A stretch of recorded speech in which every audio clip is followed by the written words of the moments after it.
Nous allons, c'est donc la réforme qui s'est passée dans le 18e siècle.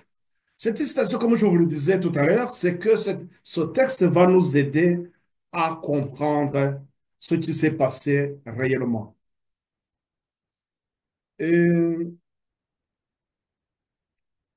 je vais encore revenir sur le texte, ou bien je vous partage le texte aussi. Le texte, je vous la partage, et c'est dans le texte. Le texte, il est,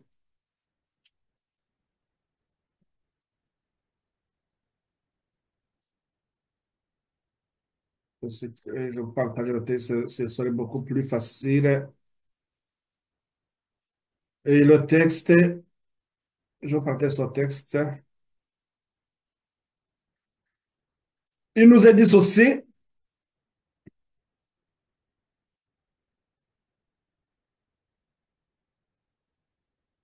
comme je vous dis donc, c'est au temps de la réforme. Au temps de la réforme, de fidèles témoins de la vérité furent ressuscités de tous côtés. Nous, sur ce, nous allons nous poser nous-mêmes la question, comment nous avons été suscités,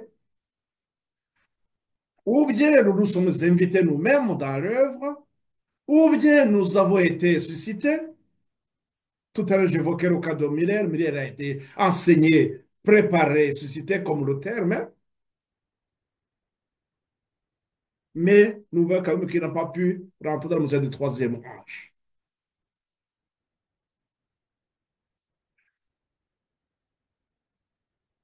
Cela va nous aider à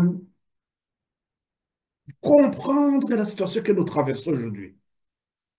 Il est inconcevable que un groupe, une multitude de groupes et de ministères se réclamant se réclamant être dans la vérité présente, dans le message de trois anges, et avoir des visions différentes. Soit être dans les, avoir des faux des enseignements, quelquefois des faux enseignements, ce qui peut se rapporter à l'accomplissement de ces pseudo-docteurs, donc le fanatisme que Satan va créer, comme nous l'avons vu dans évangéliser la page 548. Donc, prenons les autres aussi, premiers écrits à la page 222, au premier paragraphe. Ils nous disent aussi, donc, au temps de la réforme du 16e siècle, de fidèles témoins de la vérité furent ressuscités. Malgré toutes les persécutions que furent subir les saints, de fidèles témoins de la vérité furent ressuscités de tous côtés. Les anges du Seigneur accomplissaient la tâche qui leur avait été confiée. Ils opéraient dans les endroits ténébreux pour en sortir des âmes sincères.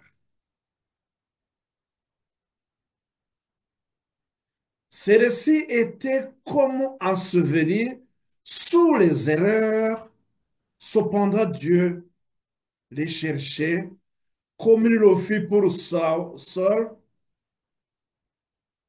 pour en faire des porte-paroles de sa vérité et pour que les élèves leur voient contre les péchés de ceux qui professaient être son peuple. Ceux-là, donc, ce sont des gens qui vont susciter une réforme, qui vont déclencher une réforme au sein du peuple de Dieu. Donc, Dieu envoie les anges, ces anges qui vont opérer dans ce milieu ténébreux, et pour chercher, pour en sortir des âmes sincères, pour que ces hommes, ces femmes, ces jeunes sincères et révéler leur voix contre les péchés de ceux qui professaient être son peuple. Je crois que sur ça, nous pouvons tous être d'accord que ces différents groupes adventistes,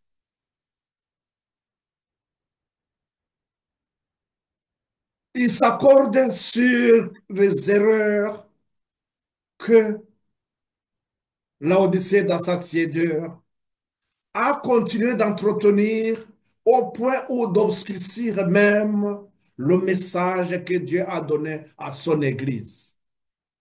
Sur ça, ils sont tous d'accord sur ce point. Chacun dans son coin, dans son ministère, chaque groupe, il a sa façon de faire. Ils se sont organisés, mais ils ne s'attendaient pas sur tel ou tel point. Ce qui fait que il va pas y avoir une démarche de cohésion, une démarche de marcher ensemble, mais Satan va profiter pour créer le fanatisme et enrayer les gens dans certaines erreurs, bien sûr aussi. Quand ils restent dans certaines erreurs, ils vont les laisser dans la confusion. Donc, la préparation va avoir des problèmes. Donc, il n'y aura pas une bonne préparation. Les anges de Dieu agissaient sur le cœur de Martin Luther, de Mélenchon et d'autres dans différents lieux. Donc, les anges que Dieu envoie pour opérer dans les endroits ténébreux, pour en sortir des âmes sincères, ces anges ont agi sur le cœur de Martin Luther, sur le cœur de Mélenchon, et d'autres réformateurs du XVIe siècle.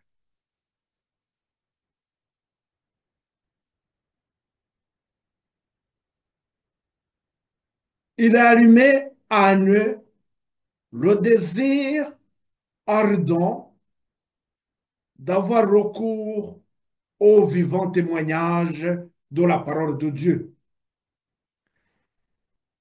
Il les amenait à la parole de Dieu. Ça demande à ce que les gens sondent les Écritures. Comme le principe que nous rappelons tout le temps, le principe de ces chrétiens de Béret, acte 17 au verset 11, ces chrétiens qui cherchent, qui vérifient, voir si ce qu'on leur a dit correspond réellement à la parole de Dieu. On nous dit que ces chrétiens de Béret vérifier dans les Écritures, voir si réellement ce que Paul leur dit corrobore avec la parole de Dieu. Ceux-là qui sont visités dans le 16e siècle, dans son même principe, ils vérifiaient, ils cherchaient à revenir à la parole de Dieu.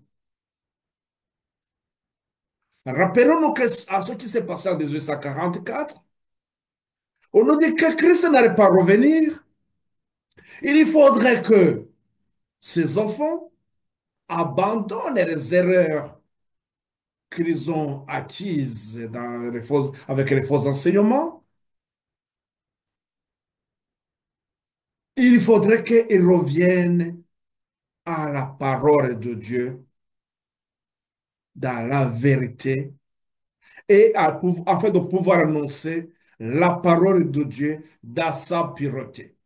Et ici, on nous dit aussi que lorsque les âmes étaient touchées, ces âmes sincères, ils devraient, les anges allumaient en eux le désir ardent d'avoir recours au vivant témoignage de la parole de Dieu.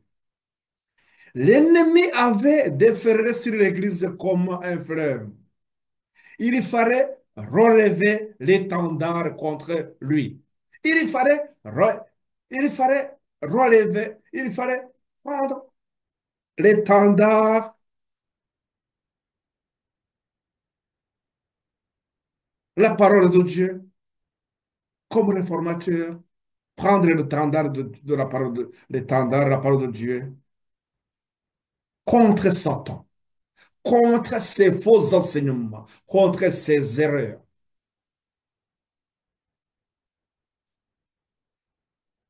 Mais qu'est-ce qu'on nous dit? Et parmi ces multitudes, là,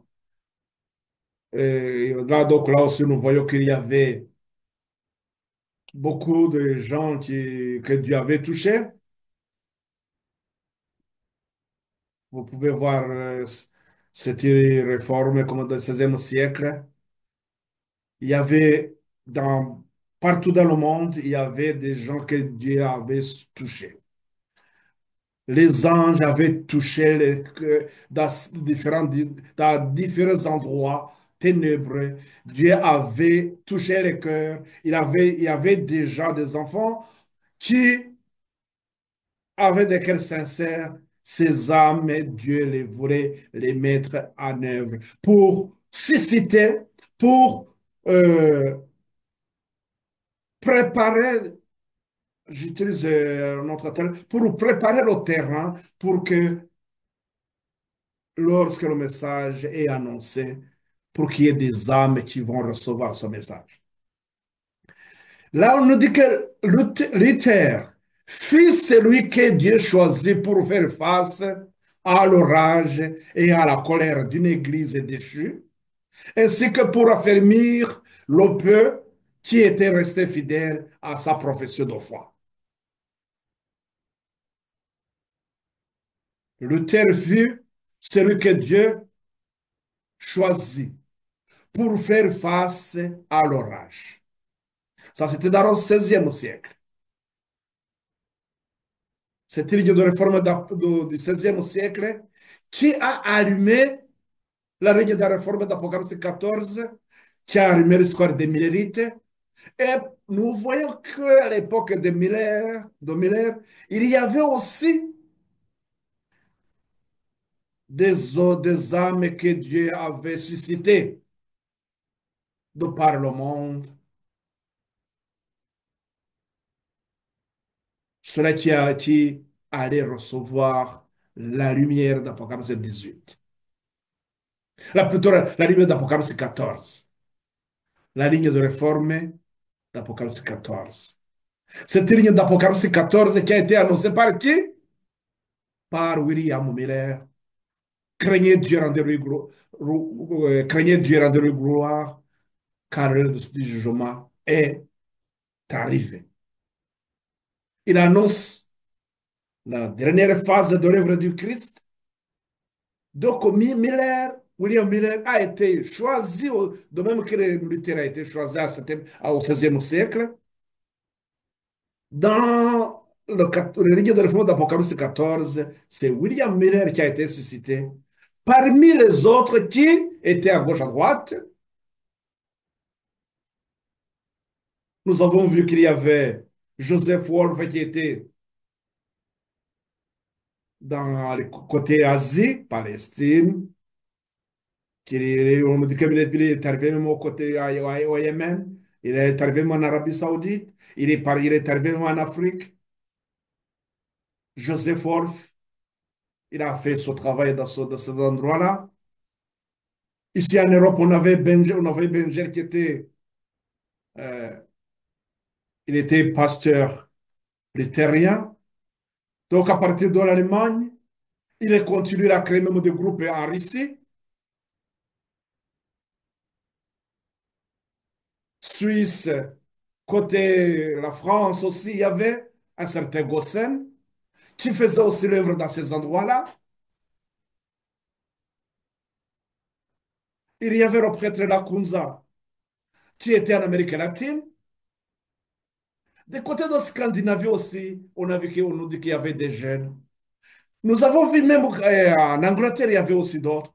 Il y a ceux qui sont partis même jusqu'en Afrique du Sud, l'Afrique côté, l'Afrique la Sud-Afrique du Sud, dans ces endroits du Sud-Afrique, le sud de l'Afrique. Il y avait partout dans le monde les âmes que Dieu avait suscitées. Mais il y avait William Miller qui devrait annoncer le message que Dieu voulait donner à son peuple. Qu'est-ce que nous comprenons par là? Qu'à chaque ligne de réforme, à chaque fois que Dieu va envoyer un message, il prépare d'abord le terrain. On peut même voir l'exemple on peut se rappeler de l'exemple de Élie. Élie, qu'est-ce qui s'est passé? Le Tishbite. Qu'est-ce qui s'est passé? Il voyait que ça ne va pas. Les ténèbres, donc, entretenues par les prophètes d'Obar et Achela, ces prophètes que Jézabel avait amenés en Israël, aidé par son mari Akab, tout le pays était dans les ténèbres. Mais, rappelons-nous que lorsque Élie pensait qu'il était le seul, mais Dieu lui a dit non, non, tu n'es pas le seul.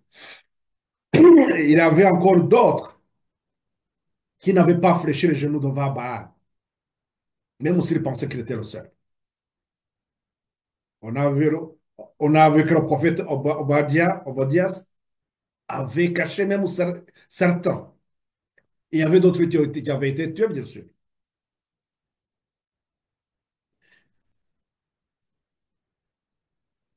Mais nous voyons comment Dieu a préparé le terrain. Il a laissé, il a dit à Élie d'aller voir Akab et lui dire qu'il n'y aura pas la pluie. 3 ans et demi, il n'y a pas de pluie. Donc, on va voir ce que vous dites, que vos dieux, votre Dieu Baal, c'est le Dieu de la recherche. On va voir maintenant si c'est vrai. Il a fait quoi? Élie est parti. Mais les autres ils ont commencé à... Et Dieu a fait que, donc, il est son temps pour que le peuple prenne conscience qu'il y a quelque chose qui ne va pas. C'est comme ça que, donc, dans chaque fois qu'il y a une ligne de réforme, Dieu donne d'abord son temps pour que les gens puissent se préparer à recevoir la lumière. Qu'il y ait d'abord une prise de conscience.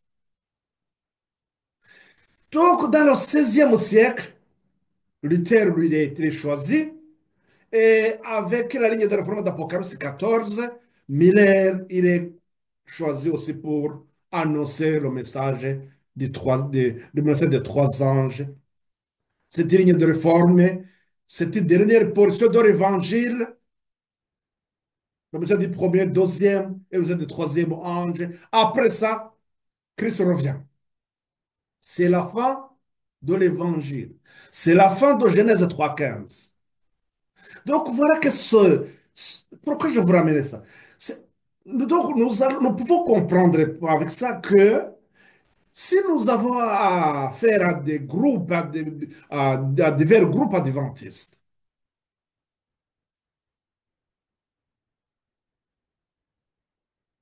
nous devons nous poser cette question. Est-ce que ces groupes ont été suscités aussi dans le même optique, dans le même objet de susciter, au lieu de réveiller les gens pour que Dieu leur donne la lumière, quelle devrait être cette autre lumière? Nous savons qu'il y a une ligne de réforme qui doit avoir lieu avant que Christ revienne. La servante du Seigneur, il en parle même, voilà, on va parler de ça. Donc, vous pouvez trouver dans Témoignage volume 3, la page 411, si je me rappelle bien.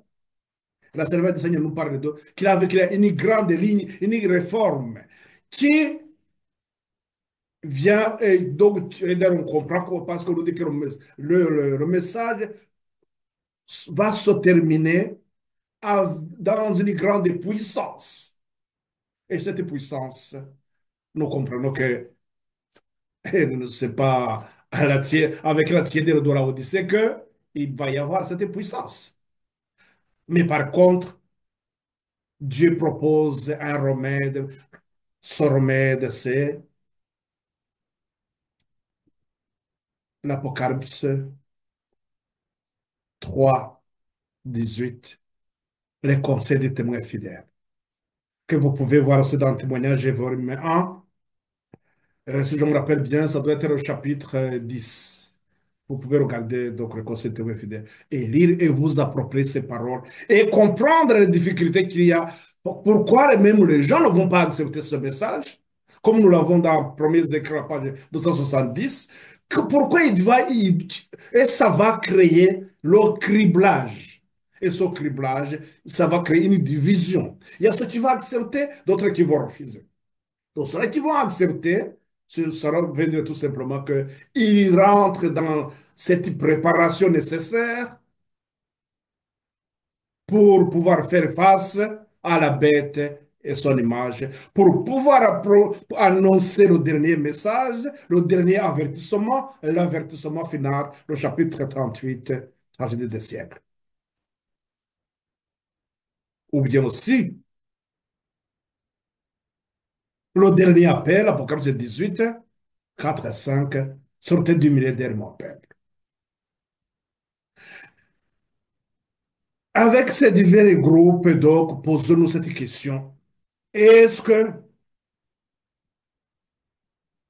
ce sont ces groupes qui doivent arriver aussi pour secouer le monde, pour susciter l'intérêt, pour dénoncer les erreurs que la Odyssée continue à entretenir? Si c'est ça, donc, on pourrait comprendre que il faudrait qu'il y ait une réforme.